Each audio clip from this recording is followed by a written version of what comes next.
Bonjour et bienvenue à cet office du dimanche. Je suis contente de vous retrouver cette semaine.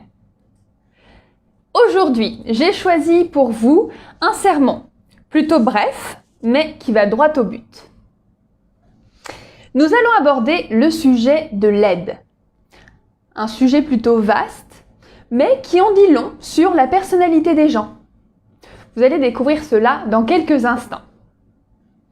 Voyons d'abord ensemble le credo de l'Église de Scientologie.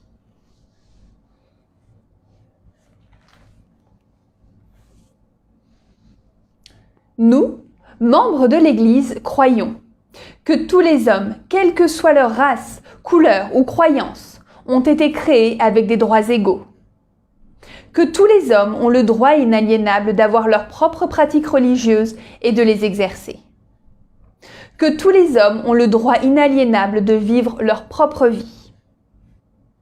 Que tous les hommes ont le droit inaliénable à leur santé mentale. Que tous les hommes ont le droit inaliénable d'avoir leur propre défense. Que tous les hommes ont le droit inaliénable de concevoir, choisir, assister ou soutenir leurs propres organisations, églises et gouvernements.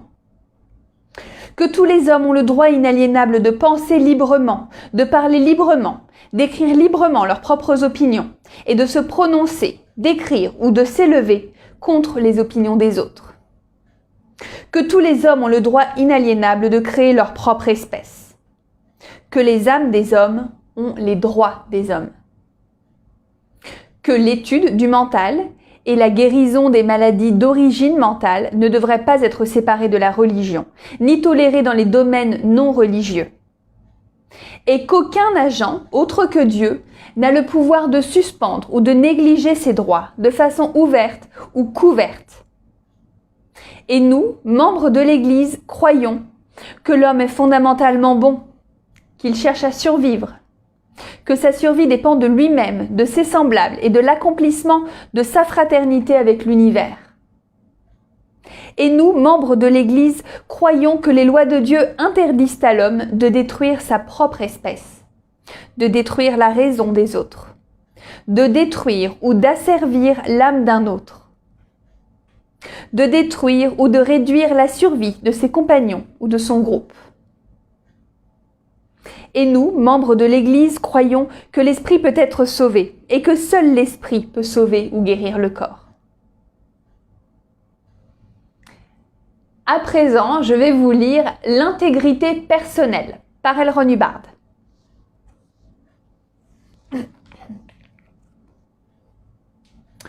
Ce qui est vrai pour vous est ce que vous avez observé par vous-même. Et lorsque vous avez perdu cela, vous avez tout perdu. Qu'est-ce que l'intégrité personnelle? L'intégrité personnelle, c'est savoir ce que vous savez. Ce que vous savez n'est rien d'autre que ce que vous savez. C'est cela l'intégrité. Il n'y a pas d'autre intégrité. Bien sûr, nous pouvons parler d'honneur, de vérité, de tout cela, ces termes ésotériques. Mais je pense qu'on ne les trahirait pas le moins du monde si ce que nous observions était vraiment ce que nous observions, si nous prenions soin d'observer ce que nous observons, et que nous observions toujours dans le but d'observer.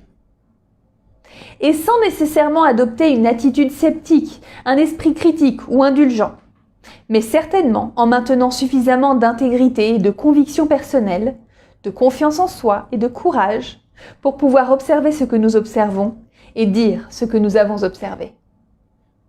En dianétique et en scientologie, une chose n'est vraie que si vous l'avez observée.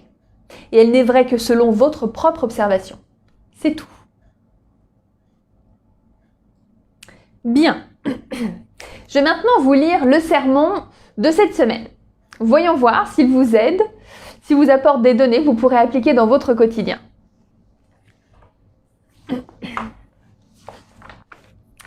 Il s'intitule « À leurs actions ». À leurs actions, vous les reconnaîtrez, qu'ils soient bons ou mauvais, qu'ils soient dans notre camp ou dans celui de quelqu'un d'autre. Et qu'est-ce qui, dans leurs actions, nous donne l'aperçu le plus sagace de leur vraie nature? Leur aptitude à aider. Certains pensent que l'aide n'est pas possible. Évitez-les. Certains Certains pensent que l'aide est toujours un effort pour trahir. Auditez-les, ce sont là les criminels de la terre. Par auditer, nous voulons dire appliquer l'audition, la forme d'assistance spirituelle particulière à la scientologie. Certaines personnes ne sont pas capables d'aider. Elles ne peuvent que nuire et détruire. Et si, au nom de l'aide, de telles personnes ne font que nuire et détruire, alors faites attention de bien les reconnaître, car ce sont là des criminels. Qu'est-ce qu'un criminel ? Une personne qui pense que l'aide ne peut pas exister ou qui utilise l'aide pour nuire ou détruire. Qui sont ces hommes agissant dans le secret qui font éprouver à la terre des souffrances ? Ce sont les hommes qui ne peuvent pas aider. Qui sont ces femmes qui doivent être aidées mais qui ne peuvent que mutiler ? Ces hommes et ces femmes affirment qu'ils vont aider et puis ils font un gâchis complet de tout cela. D'où la Terre a-t-elle tiré l'idée de ces pièges et ces aspects les plus sinistres ? La Terre serait un endroit merveilleux si tous les hommes aidaient pour aider, non pour détruire. Réfléchissez profondément là-dessus. Jugez les hommes à partir de ce qu'ils pensent de l'aide. Jugez les femmes aussi et faites le tri entre les bons et les mauvais. Les bons peuvent aider. Les mauvais n'aideront pas. Ou, s'ils le font, ils n'aident que pour trahir.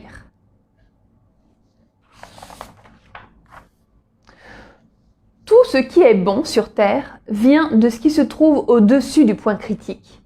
Là où l'aide aide vraiment et est donnée honnêtement. Tout ce que la Terre connaît de souffrance vient des niveaux de ton, les états émotionnels temporaires ou constants, où l'aide n'existe pas. Ou bien de ceux où elle est utilisée pour nous mettre à l'agonie. Sachez reconnaître vos amis. Il est étrange que ceux qui se disputent avec nous, qui sont contre nos buts et la scientologie, ne soient pas capables de concevoir une aide honnête.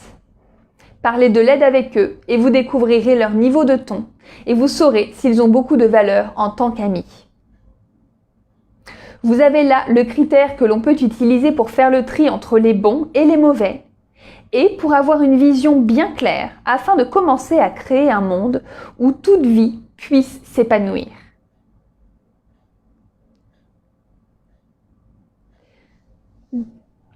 Pour obtenir des informations détaillées sur la façon de juger les gens et de prédire leur comportement, lisez Science de la survie.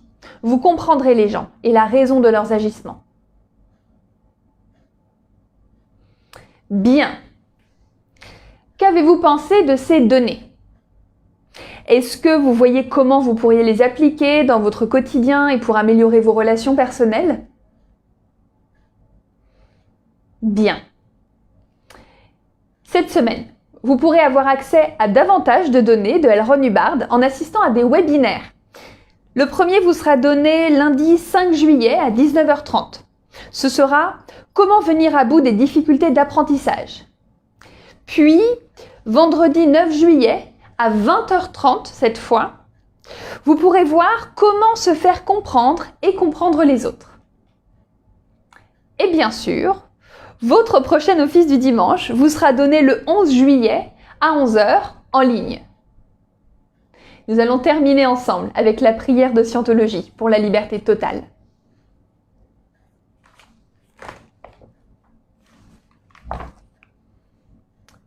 Puisse l'auteur de l'univers donner à chaque homme la possibilité de parvenir à la compréhension de sa nature spirituelle. Puisse notre conscience et notre compréhension de la vie s'agrandir, afin que tous puissions découvrir l'auteur de l'univers. Et puissent d'autres aussi atteindre cette compréhension qui mène à la liberté totale. En ce moment, nous pensons à ceux dont la liberté est menacée, à ceux qui ont souffert d'emprisonnement à cause de leurs croyances, à ceux qui ont été asservis ou martyrisés, et à tous ceux qui se font brutaliser, piéger ou attaquer.